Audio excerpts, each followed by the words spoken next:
ప్రభుతో యేసుక్రీస్తు ప్రభు తల్లిని వాళ్ళు పూజిస్తారు. వారు ఏం చేశారంటే ఈ సంవత్సరం అప్పటి నుండి 2000 సంవత్సరం నుండి యేసుక్రీస్తు ప్రభువుని స్తుతించడం నేర్చుకున్నారు. 20 సంవత్సరాలు అయ్యేటప్పటికీ దేవుని కృప ఎలా మారిపోయిందంటే మానవుడిని అంతరింపజేసి స్థితికి వచ్చారు.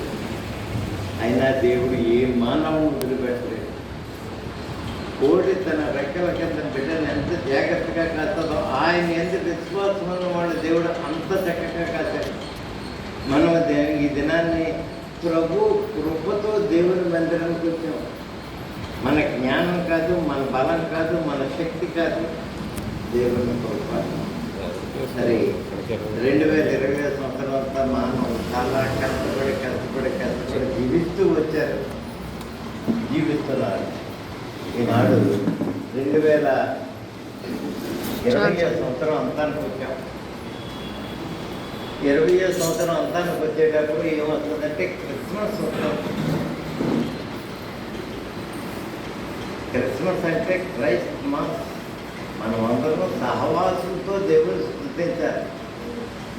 ఇప్పుడు మన గుళ్ళో స్తుతించడం కాదు, కానీ క్రిస్మస్కు మన హృదయాలను సిద్ధపరచుకోవాలి. ఎందుచేతంటే ప్రభువా, ప్రతి సంవత్సరం మేము సంతోషించి ఎలుగెత్తి కేకలు వేసి మేము స్తుతించగలిగాం. ఈ సంవత్సరం కూడా అంతకంటే ఎలుగెత్తి ప్రార్థన చేయడానికి మీ కృపా సన్నిధి నాకు దయచేయి అని చెప్పి ప్రభు దగ్గర విజ్ఞాపన చేయాలి. ప్రభు దగ్గర విజ్ఞాపన చేయాలి. క్రిస్మస్ దినాలు వచ్చేసి ప్రతి వాళ్ళు ఏం చేస్తారంటే క్రిస్మస్ దినాన్ని నవంబర్ 24వ తారీఖు నుండి క్రిస్మస్ ఆరాధన జరుపుకుంటారు. దీన్ని షాడో క్రిస్మస్ ముందు జరిగే క్రియ ఏంటంటే యేసుక్రీస్తు ప్రభు పుట్టక ముందు మరియతో దేవుడు సంప్రదించిన తర్వాత మరియ ఈ లోకానికి తన కుమారుని మనకి ఇవ్వనందుకు ఏ విధంగా ప్రభు చెప్పిన మాటలు నిర్వర్తించారని చెప్పినందుకు దీన్ని షాడో క్రిస్మస్ అంటారు. ఈ క్రిస్మస్ మనం చేసుకున్నాం. ఇది రేపు 24వ తారీఖు కనుక మీరందరూ 24వ తారీఖు క్రిస్మస్ మొదలు కొట్టి క్యాండిల్స్ వెలిగించుకొని దేవుని కృపను చాటినందుకు ఈ రోడ్డు ఆ రోడ్డు తిరిగి దేవుని మందిరానికి వస్తాం. ఈవేళ 22వ తారీఖు, రేపు కాకిందంటే సోమవారం, మంగళవారాన్ని మనం అందరం సంతోషంగా దేవుని సన్నిధికి వచ్చి దేవుని తర్వాత ఇది అయిపోయిన తర్వాత మనం స్త్రీల క్రిస్మస్ పెట్టుకున్నాం. ఏమంటే స్త్రీల క్రిస్మస్ మీరందరూ స్త్రీల క్రిస్మస్కి సంతోషంగా దేవుని కనపడటానికి రావాలి. మేము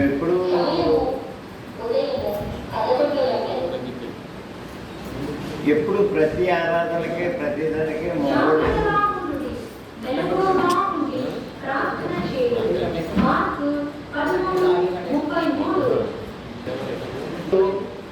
పురుషులుగా చేస్తున్నాం.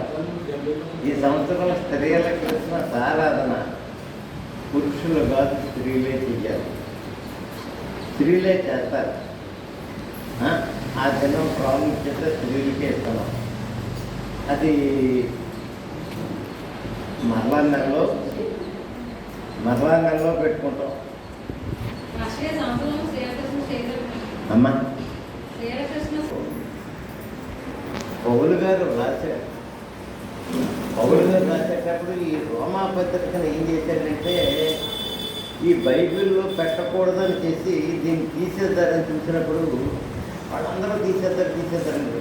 అప్పుడు ఏం చేశారంటే రోమా పత్రిక పౌలు గారు రాయలేదని చెప్పి పౌలు గారి పేరు తీసేసి దీంట్లో పెట్టారు. కొంతకాలం బైబిల్లో ఈ రోమా పత్రికను తీసివేశారు.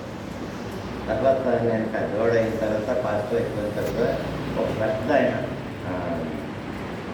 బైబిల్ పండితుడిలో కొత్త నిబంధనలో పండితుడు ఒక ఆయన ఉన్నాడు.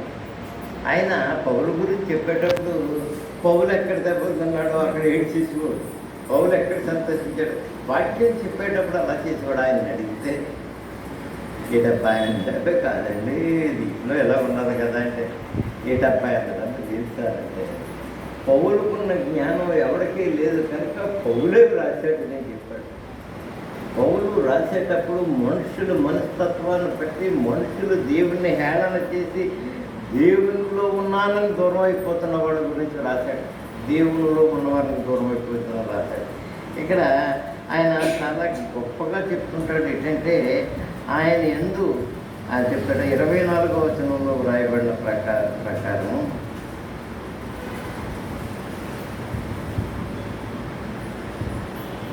దేవుని నామము అన్యజనుల మధ్య దూషించబడుతున్నది. దేవుడు నామము అన్యజనుల ఎదుట దూషించబడుతుంది. ఎందుకంటే దేవుని నామము అన్యజనుల ఎదుట దూషించబడుతుందని చెప్పినందుకు మన క్రియలు వారికి సాక్ష్యం చెప్తున్నాయి. ఎందుకంటే మనం అందరం డబ్బు ఇచ్చి దేవుని సన్నిధికి వచ్చి దేవుణ్ణి ఆరాధించండి, దేవుని మహిమపరచండి అని చెప్పిన వాళ్ళం కాదు. మనం దేవుని యేసుక్రీస్తు ప్రభు స్వరక్తంలో కడిగబడి యేసుక్రీస్తు ప్రభు నాకు సహాయం చేస్తాడు, యేసుక్రీస్తు ప్రభు నా తండ్రి అని చెప్పి నమ్మి యేసుక్రీస్తు ప్రభు నామంలో బాప్తిసం పొందాలి.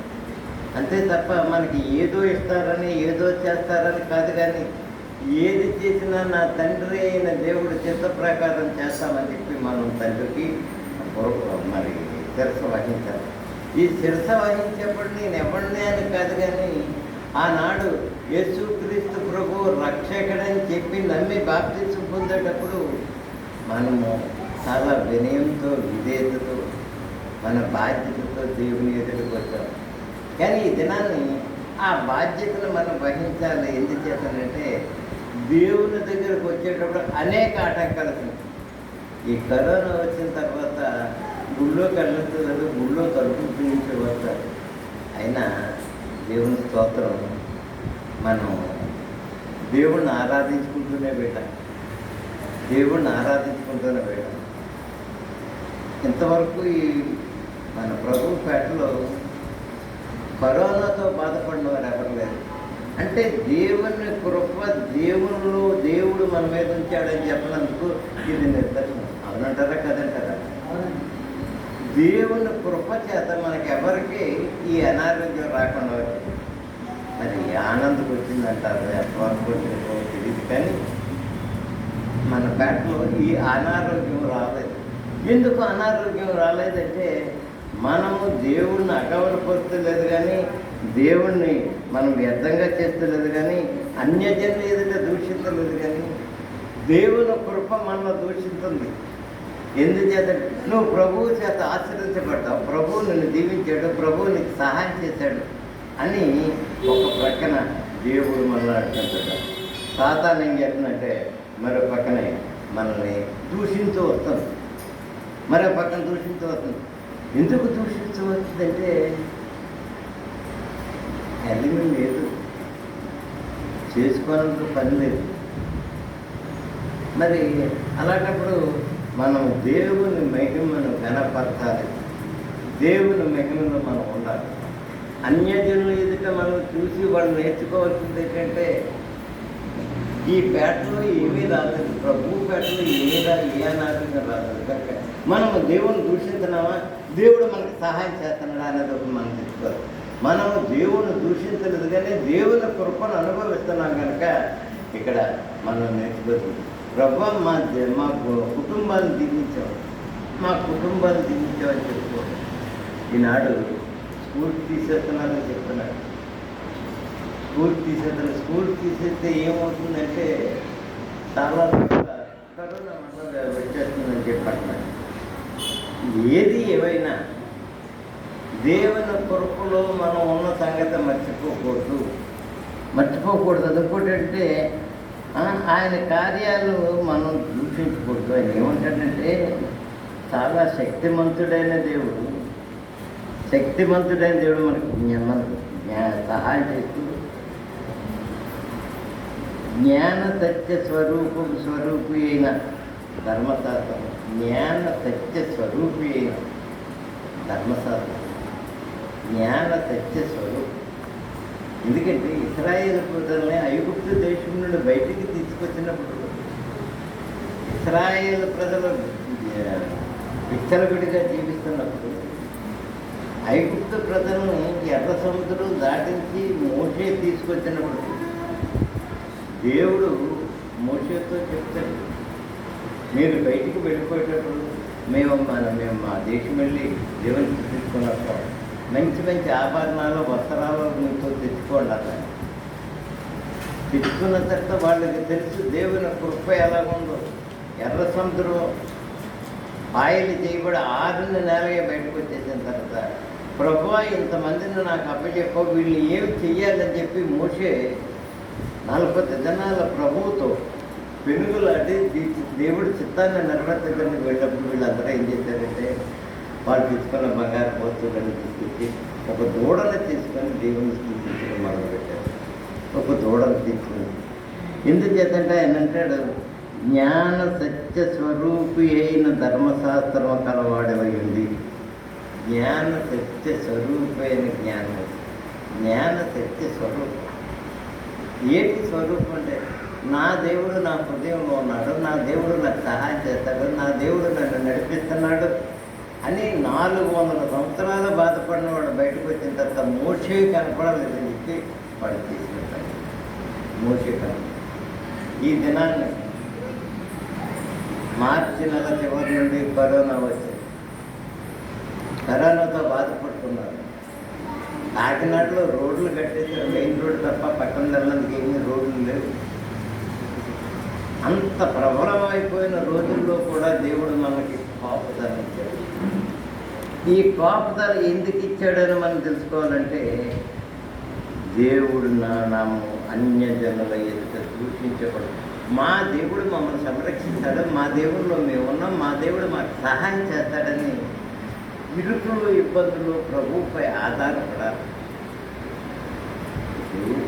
మనకు ఆహారం లేదు, చాలా కష్టంగా ఉన్నదని మనం వెళ్ళి చెప్తే సహాయం చేసేవాళ్ళు ఎవరిని ఎనవలాగా ఉన్నానంటున్నారు. కానీ సహాయం సత్యవంతుడైన దేవుడు ఆయన కృపా సత్యాన్ని మనం అనుభవించాం. ఎందుచేతంటే అనారోగ్యంగా ఉన్నప్పుడు ప్రభువుని ఆరాధించాం, అక్రతలో ఉన్నప్పుడు ప్రభువుని ఆరాధించాం. ఈ అన్ని విషయాల్లో ప్రభువుని ఆరాధించినప్పుడు మనం అన్యుల ఎదుట యేసుక్రీస్తు ప్రభువు నామాన్ని తక్కువ చేయలేదు, కానీ యేసుక్రీస్తు ప్రభువు నామాన్ని కనపడటం నేను ప్రభువు వాడిని అని చెప్పలేని స్థితి మనకు లేదు. ఎందుకు చెప్పాలంటే దేవుడు లోకాన్ని సృష్టించిన తర్వాత సాతాను అవ్వ దగ్గరికి వెళ్ళి తన స్వరూపాన్ని చూపించలేదు, కానీ తన స్వరూపాన్ని మార్చుకొని సర్పం రూపంలో వచ్చింది. ఈనాడు ఈ ఇరుకులు ఇబ్బందులన్నీ సాతానుడు చేస్తున్న పని ఏంటంటే దేవుడిని హేళన చేయనందుకు దేవుడు లేడని చెప్పుకుంటారు. ఈనాడు తెలంగాణలో కొంతమంది బయలుదేరి మీ దేవునికి మా దేవునికి ఉన్న సాంగత్యం అంటే మా దేవుల్లో ఉన్న గొప్పతనం మీ దేవుల్లో ఉన్న గొప్పతనం ఏంటని చెప్తే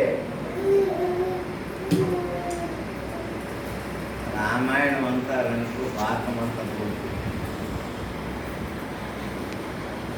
ఈ విషయాన్ని వాళ్ళందరూ చెప్తున్నారు.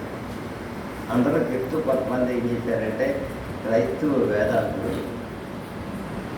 హిందూ ధర్మశాస్త్ర పుస్తకాలన్నీ కొనేసుకొని రా నీకు ఏది కావాలి అని మనల్ని దూషిస్తున్న హిందువుల్ని వారు చెప్తున్నారు.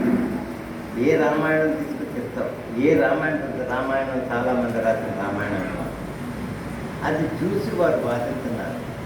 అది చూసి వాదించి మీరు చేస్తున్నది తప్పు అని చెప్పినప్పుడు ఎక్కడ తప్పు చేసామని అడుగుతున్నారు. హిందూ ధర్మశాస్త్రాన్ని రకరకాలుగా విమర్శిస్తున్నారు. దేవుడు మనల్ని విమర్శించినందుకు కాదు, కానీ విమర్శలో లేకుండా దేవుని సత్యాన్ని చూపించినందుకు మనం ఏర్పాటు చేసుకున్నాడు. దేవుని సత్యాన్ని చూపించడానికి ఏర్పాటు చేసుకున్నాడు. ఏంటి సత్యం అంటే కృపాసత్యం ఏంటంటే యేసుక్రీస్తు ప్రభు మన కొరకు రక్షించడానికి మన దగ్గరికి వచ్చి తను ఏది పట్టుకోపోలేదు, కానీ తన రక్తాన్ని మనకి రోక్షించి పాపం నుండి విడుదల చేయడానికి వచ్చాడు. అంతేకాకుండా ఆయన విడిపోతూ ఆయన సమాధుల్లో లేచిన తర్వాత 40 దినాలు ప్రజలకు కనపడి ఆయన పరలోకానికి ఎత్తపడ్డాడు. కనుక అటువంటి దేవుణ్ణి మనం ఆరాధించినప్పుడు, అటువంటి దేవుల్లో మనం జీవించేటప్పుడు, అటువంటి దేవుల్లో మనం ఉండేటప్పుడు మనం ఎంత వారమని తెచ్చుకోవాలి.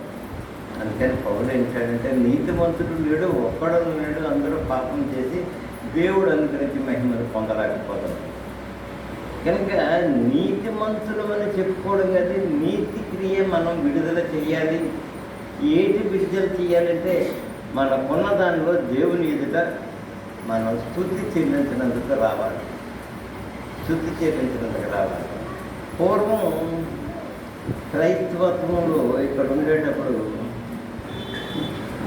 3 వారాలు ఆరాధన చేసుకొని 4వ వారాన్ని సంస్కారం తీసుకునేటప్పుడు వచ్చి నేను 4 వారాల్లో నేను కష్టపడి సంపాదించాను, ఇది నా దశమ భాగం అని దేవుని మందిరాన్ని తీసుకొచ్చేవాడు పూర్వం.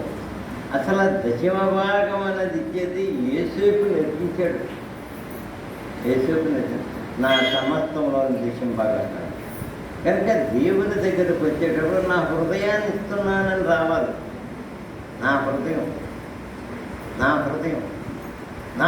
అనేది రాసుకుంటూ చెప్పుకుంటూ ఉండాలి. ఇక్కడ ఆయన చాలా చక్కగా చెప్తున్నాడు. జ్ఞాన సత్య స్వరూపమైన ధర్మశాస్త్రం కలవాడనై ఉంది. నేను గుడ్డివాడికి త్రోవ చూపువాడను. నేను గుడ్డివాడికి త్రోవ చూపించగలను చెప్తున్నాడు.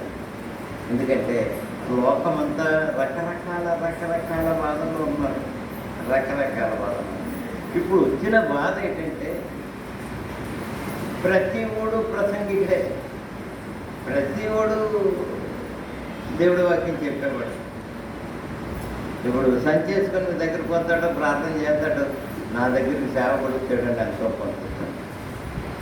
కానీ నా కొరకు నేను పట్టుకొని నేను విజ్ఞాపన చేస్తున్న దేవుని మందిరంలో దేవుని స్తుతించాలనే భారాన్ని ఈ తణుకుడు కూడా అదరెక్కినట్టు.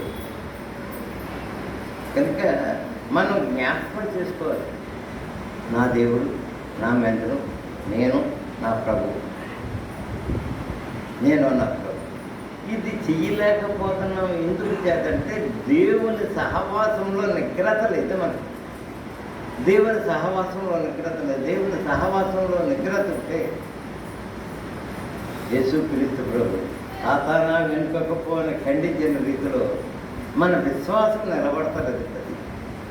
మన విశ్వాసాన్ని నిలబెట్టుకోవాలి.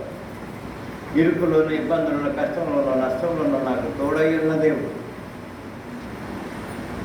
నేను వృద్ధితో తీసి ప్రార్థన చేసుకునేటప్పుడు అంటాను, తల్లి గర్భంలో నిరూపించబడినప్పుడు నేను ఎవరినో తెలుసు.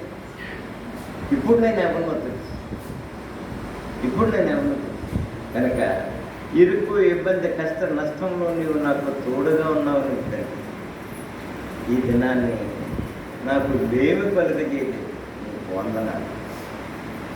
నేను తప్పిపోకుండా, నేను చెదిరిపోకుండా నీలో ఉన్నాను ప్రభా. దుష్టుడు ఈ దినమంతా నా మీదకి రాకుండా సహాయం చేయి. నీకు నాకు సహాయం చేయకూడదు మన దేవుడు. నేను అనారోగ్యంగా ఉన్న వారి గురించి, అవసరతలో ఉన్న వారి గురించి వెళ్ళి ప్రార్థన చేసి నేను వాడిని ఎలా బలపరుస్తానంటే, నువ్వు దిగులు పడకు, బాధపడకని చెప్పి వెళ్ళి నిన్ను కాపాడుతున్న దేవుడిపై నేను నీకు అవసరతను తీర్చలేను. అవసరతను తీర్చివాడు ఉన్నాడు కనుక మోకరించి ప్రభువు దగ్గర ప్రార్థించి, మోకరించి ప్రభువుతో సహవాసం చేయి, మోకరించి ప్రభు సహవాసంలో నడిపించి. తెలంగాణలో దేవాలయం కట్టడం అంటే చిన్న సంగతి కాదు. మా దగ్గర చదువుకున్న కుర్రోడు తెలంగాణలో వచ్చేస్తుంది. ఏమో ఎలా ఉందండి, నాకేమీ భయం లేదండి, నాకేమీ భయం లేదు. ఈ దినాన్ని మా చర్చి సేవకుని పోషించగలిగే స్థితికి వచ్చింది అని చెప్పాడు. అని ఎవరో అమెరికాలో ఉన్నారట రామలక్ష్మి, వారు గృహప్రవేశానికి వెళ్ళి ప్రార్థన చేసి వచ్చేసి ఆయన ఇంటికి వచ్చేసి కూర్చున్నాడట. ఆమె అమెరికాలో కూతురు ఫోన్ చేసి, అమ్మ పాస్టర్ గారి చేత ప్రశ్న చేశారంటే నేను ఆయనకి ఏమి ఇవ్వలేకపోయాను అన్నదంటే, వెంటనే ఆవిడ ఏం చేసింది, అయ్యగారు ఇది మీ కొరకు అని చెప్పి 80,000 పంపిందట. 80,000 పంపిందట. ఆయన 80,000 తీసుకొని తన అవసరతకు మిగిలిపోయిందంటే దేవుడి మందిరానికి ఇచ్చేటట్టు. అయ్యా మీకని నేను చెప్పాను అన్నారు. నాకు చెప్పాను, నా అవసరత తీర్చావు, నా అవసరం తీర్చిన తర్వాత మిగిలిపోయింది, అది దేవుని కొరకు వాడుకున్నానని చెప్పాడు. అని నేను అలాగున్నందుకు కారణం ఏంటంటే అని చెప్పి ప్యాంట్ పైకి తీసి చూపించాడు. మోకాళ్ళు ఆయిల్ నేను నా ప్రార్థన నాకు సహాయం చేసింది. ఆ ఊళ్ళో దేవాలయం పడుతున్నప్పుడు వాళ్ళందరూ రాళ్ళు ఇచ్చి కొట్టారు నన్ను. నేను పరిగెట్టుకుని పోలీస్ స్టేషన్కి వెళ్ళిపోయాను. పోలీస్ స్టేషన్ అలా చూసాకకి వచ్చి ఈ ప్రజలు ఎత్తితేనే నేను సువార్త చెప్పాలి అని వెనక్కి వచ్చేసాడండి. అప్పుడు నన్ను ఎవరో కొట్టరు.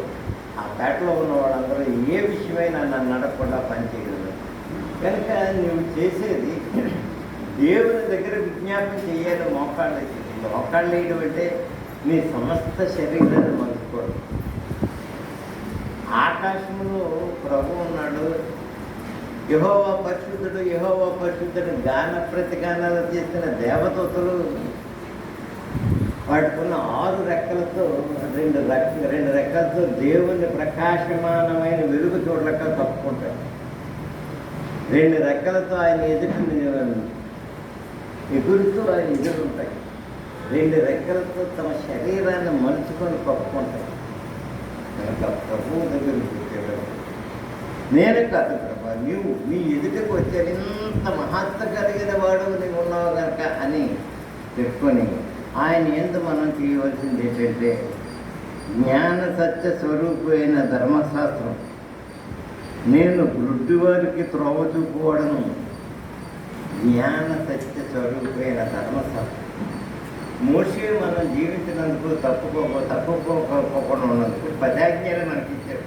అది ధర్మశాస్త్రం. కనుక ధర్మశాస్త్రంలో మనం తప్పుకోకుండా ధర్మశాస్త్రాన్ని తప్పుకుండా వాడుతూ గుడ్డివారికి త్రోవ చూపుతారంటే దేవుని ఎరిగిన వారికి, దేవునిలో లేని వారికి మనం త్రోవ చూపుతారు.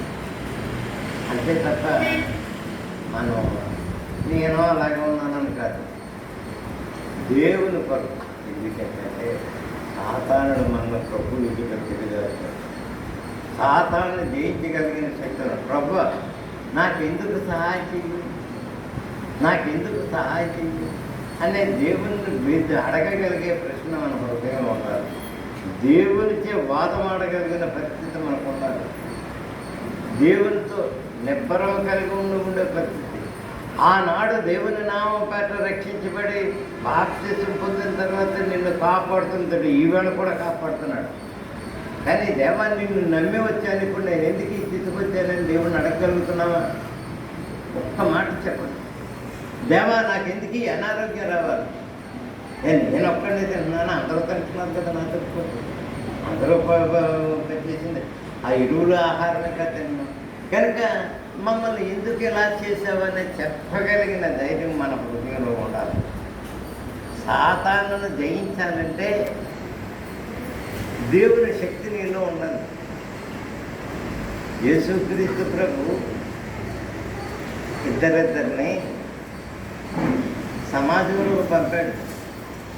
సమాజంలో పంపించిన తర్వాత వాళ్ళందరూ తిరిగి వచ్చేసిన తర్వాత శాన దయ్యం పట్టిన వాడు వచ్చాడు.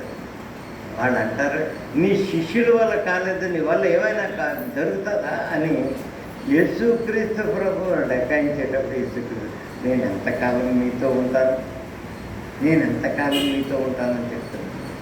ఎందుచేత దేవుడిచ్చిన శక్తిని వాళ్ళు ఉపయోగించుకోరు. ఈనాడు కూడా మనం అటువంటి పరిస్థితి. దేవుడిచ్చిన శక్తిని మనం వాడుకోలేకపోతున్నాం. ఎందుచేతంటే ఇశ్రాయేలుని కాపాడుకోడు కుంకరు నిద్రపోడు, నిన్ను నన్ను కాపాడుతున్నాడు కుంకుడు నిద్రపోడు. ఎందుకు గురుపడంతరపడుతున్నాడు మనల్ని? ఆయన పోలికను ఆయన స్వరూపాన్ని మనం సృష్టించాడు కనుక ఆయన మనకు సహాయం చేస్తున్నాడు. ఇక్కడ ఆయన అంటాడు, ఎదుట వారిని బోధించి నీకు నువ్వు బోధించుకోవా? ఎదుటి వాడిని బోధించి నీకు నువ్వు బోధించుకోవా? ఈనాడు మనం దిగజారిపోయినదిగా ఆ బోధ మనం చెప్పుకుంటలేదు. ఆ బోధ మనం చెప్పుకుంటున్నాం. ఒక గృహం అంటే ఆడ మగ, వారిని దేవుడు పదింప చేశాడు కనుక వీళ్ళిద్దరూ చెప్పుకోవాలి. మనం ప్రభువు చేత రక్షించబడ్డాం, మన ప్రభువు చేత రక్షించబడ్డాం, రా ప్రభు దగ్గర మోకరించుకుందాం అనే మాటను ఒకరికొకరు చెప్పుకోవాలి.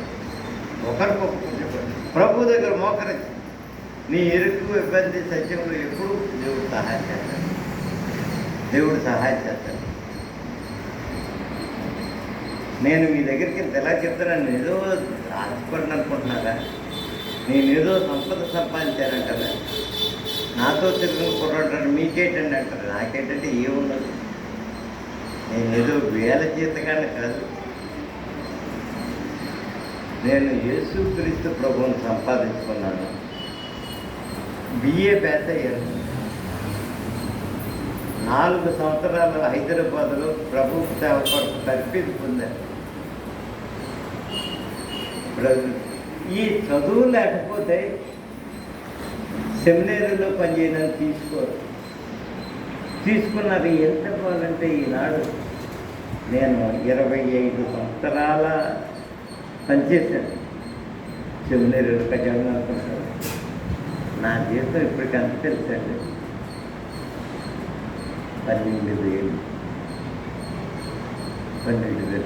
నా దగ్గర ట్రైనింగ్ అయ్యి హాజరీగా పని చేసుకున్న వాళ్ళు నాకంట చదువు తక్కువైన వాడు. ఎంత తీసుకుంటాను?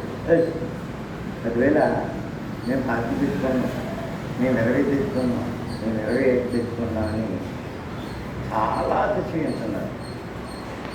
కానీ ఈ దినాన్ని లేమి లేకుండా జీవిస్తున్నాను.